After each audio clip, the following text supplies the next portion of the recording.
दाकरात्तमोदकं सदा विमुक्तिसाधकं कलाधरावतंसकं विलासिलोकरक्षकं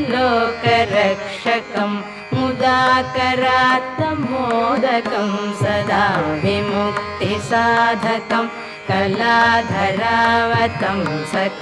विलासिलोकरक्षकम् अनायकैकनायकं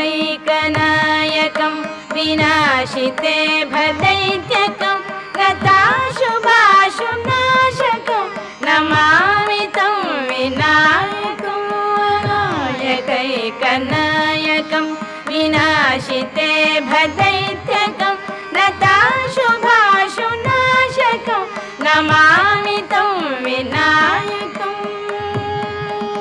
नमामि तं विनायकम्